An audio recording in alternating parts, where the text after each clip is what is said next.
Hello everyone. मैथस्टॉक के YouTube channel में आप सभी का स्वागत है। अभी हम लोग पढ़ेंगे अर्थव्यवस्था और इसके विकास का इतिहास के दूसरे वीडियो लेकर आए हैं। वीडियो को आप लोग अंत तक देखें। यदि पसंद आता है तो लाइक करें, शेयर करें और जो लोग अभी तक चैनल को सब्सक्राइब नहीं किए हो सब्सक्राइब कर लेंगे। और डिस्क्रिप्शन में आप मेरे वीडियो का जो है प्लेलिस्ट देख लेना, सोशल साइंस का क्लास 10 का, और इससे पहले का मैंने जो भी वीडियो बनाया है उसको आप जाके देख सकते हैं। और ये मेरा दूसरा वीडियो है। तो अभी हम लोग समझेंगे अर्थव्यवस्था का अर्थ। तो अर्थव्यवस्था का अर्थ क्या है? अर्थव्यवस्था का अर्थ होता है, अर्थव्यवस्था समाज की सभी आर्थिक क्रियाओं का योग है। अर्थव्यवस्था जो होता है समाज के सभी आर्थिक क्रियाओं का योग होता है। अब आर्थिक क्रिया क्या होती है, मन में आएगा ना आपको कि आर्थिक क्रिया क्या होती है। तो आर्थिक क्रिया उसको कहते हैं जिससे हमारी वे सभी क्रियाएं जिनमें हम आय प्राप्त होती है आर्थिक क्रियाएं कहलाती है। जैसे कि हम कोई भी क्रिया काम करते हैं आय प्राप्त करने के लिए, धन प्राप्त करने के लिए, रुपया प्राप्त करने के लिए, तो सभी क्रिया जो होती है वो क्या कहलाती है? आर्थिक क्रिया कहलाती है। क्या कहलाती है? तो आर्थिक क्रिया कहलाती है। आपको समझ में आ गया? जैसे कि हम कोई काम करते हैं, कहीं मजदूरी करते हैं, उससे हमें पैसा आता है तो वो आर्थिक क्रिया है। हम जैसे खेती करते हैं, कोई फसल उपजाते हैं, मक्का की फसल, उसे हम बाजार में जाके बेच देते हैं, तो हमारा क्या हो गया? आर्थिक क्रिया हो गया। ठीक है, तो समझ गए आर्थिक क्रिया को।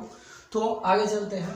अर्थव्यवस्था का अर्थ संपूर्ण आर्थिक क्रिया के अध्ययन से जुड़ी होती है। जिसमें हम आर्थिक क्रियाओं के अध्ययन को हम पढ़ते हैं उसे हम लोग क्या कहते हैं? अर्थव्यवस्था कहते हैं। क्या कहते हैं? अर्थव्यवस्था कहते हैं। आपको पता होना चाहिए। जिनमें मानवीय आवश्यकताओं की संतुष्टि के लिए संसाधनों का हम प्रयोग करते हैं या किया जाता है। देखिए, हम अपनी आवश्यकताओं के अनुसार, क्या हम अपनी आवश्यकताओं के अनुसार जो होती है मानवीय संसाधनों का प्रयोग करते हैं। हम लोग क्या करते हैं? प्रयोग करते हैं। उसे हम क्या कहते हैं? उसे हम लोग कहते हैं अर्थव्यवस्था। तो अर्थव्यवस्था में जो होते हैं संसाधनों को हम मानवीय आवश्यकता के अनुसार प्रयोग करते हैं। आगे हम बता रहे हैं। तो आगे चलते हैं, अर्थव्यवस्था के संरचना को पढ़ेंगे। अर्थव्यवस्था के संरचना के आधार पर जो होता है इसके 3 क्षेत्र में विभक्त किया गया है। इसको जो है अर्थव्यवस्था के संरचना के आधार पर इसे 3 क्षेत्रों में विभक्त किया गया है, जिसे आपको पता होगा। प्राथमिक क्षेत्र, द्वितीयक क्षेत्र और तृतीयक क्षेत्र में विभक्त किया गया है। तो प्राथमिक क्षेत्र में कौन आते हैं? तो प्राथमिक क्षेत्र हम किन्हें कहेंगे इसको हम लोग जान लेते हैं। तो प्राथमिक क्षेत्र कहेंगे जब हम प्राकृतिक संसाधनों का उपयोग करके किसी वस्तु का उत्पादन करते हैं। प्राथमिक कहेंगे जब हम प्राकृतिक संसाधनों का उपयोग करके हम किसी वस्तु का उत्पादन करते हैं, उसे क्या कहते हैं? प्राथमिक क्षेत्र कहते हैं। उसमें कौन कौन आते हैं समझ लीजिए। कृषि, डेयरी, मत्स्य और वनों से जो प्राप्त होते हैं वो सभी जो आते हैं, ये जो आते हैं वो प्राथमिक क्षेत्र आते हैं। एक और बात, प्राथमिक क्षेत्र में हम लोग इसे हम कृषि सहायक क्षेत्र भी कह सकते हैं। इसे आप लोग याद रखिएगा और नोट डाउन करते चलिएगा। अब चलते हैं द्वितीयक क्षेत्र में। तो द्वितीयक क्षेत्र में कौन आते हैं? यहाँ हम वस्तु को सीधे प्राकृतिक से उत्पादित नहीं करते हैं। क्या करते हैं? प्राकृतिक से उत्पादित नहीं करते हैं। क्या करते हैं? प्राकृतिक से उत्पादित नहीं करते हैं, उत्पादित नहीं होती बल्कि उनके माध्यम से निर्मित की जाती है। मतलब उसके जो होते हैं माध्यम से निर्मित, उसको बदल दिया जाता है, बदलाव कर दिया जाता है और उसको बदल के हम लोग निर्मित करते हैं। इसका निर्माण जो होता है घर, कार्यशाला और कारखाने में होती है। इसे हम लोग औद्योगिक क्षेत्र कहते हैं। क्या कहते हैं? द्वितीयक क्षेत्र को हम लोग औद्योगिक क्षेत्र कहते हैं। इसमें कौन कौन से औद्योगिक शामिल होते हैं? तो कुटीर उद्योग, लघु उद्योग, मध्यम उद्योग और बड़े उद्योग शामिल होते हैं। ठीक है, आगे चलते हैं हम लोग।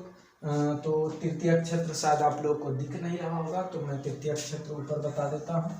तो तृतीयक क्षेत्र में कौन आते हैं?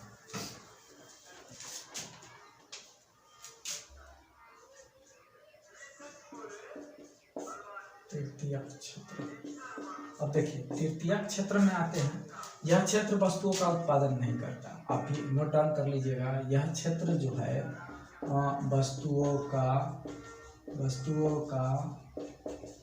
उत्पादन नहीं करता बल्कि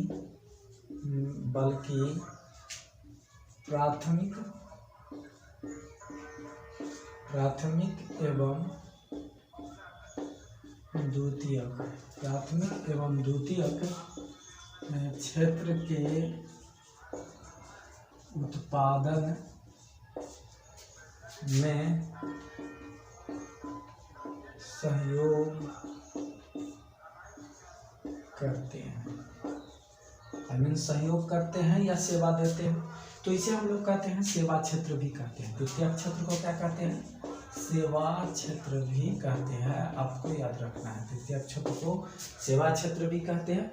अब जैसे कि देखिए, यह क्षेत्र जो है वस्तुओं का उत्पादन नहीं करता, बल्कि प्राथमिक एवं द्वितीयक क्षेत्र के उत्पादन में क्या करते हैं? सहयोग करते हैं। अब देखिए, सहयोग करते हैं, इसको तो समझ लीजिए।